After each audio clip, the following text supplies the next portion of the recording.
nga sa kanila ang pagwawala nitong si Doc Eula. Maging itong si Nurse Karen ay apektado din dahil sa matagal nilang pagsasama at biglang na lamang itong mapuputol.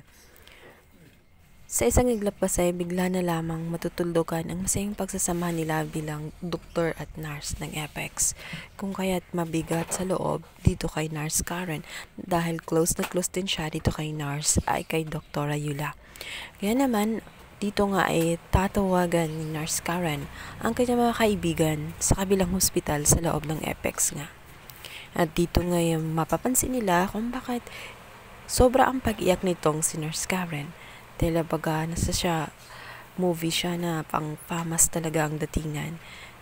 Nabahala nga itong si Nurse Evan sapagkat noon lang nila nakita ang kanyang kaibigan na umiyak ng sobra-sobra. Kung kaya't hindi na siya mapalagay ano kaya ang tunay na nangyari. Hanggang kalaunan, nagsalita na nga itong si Nurse Karen sa totoong nangyari. Wala na ang kanilang kaibigang doktor na si Doc Eula. Pumanaw na ito. Tumo ang lahat sa kanilang mga natuklasan, hindi nila sukat akalain. Ngunit sadyang nakatadhana na siguro na talagang matapos na ang buhay nitong si Eula. Wala na lang magawa itong si Nurse Evan kundi ang ikalma nga itong si Nurse Karen. At sinabihan na lamang niya ang kaibigan na lumaban at ingatan ng sarili.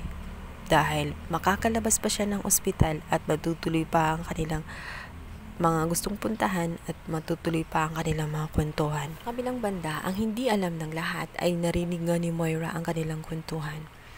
And instead na malungkot ito ay iba ang nangyari. Natutuwa ito sa mga nagaganap. Dahil naisip nito na kung maubos ang mga nurse at doktor, maging itong si Annalyn ay apektado na rin. May posibilidad na mawawala na nga ang hadlang upang makimkim na nila at mapunta na nga ng tuluyan ang Apex dito sa kanyang anak na si Zoe, na yun naman talaga ang matagal na pinapangarap ni Moira.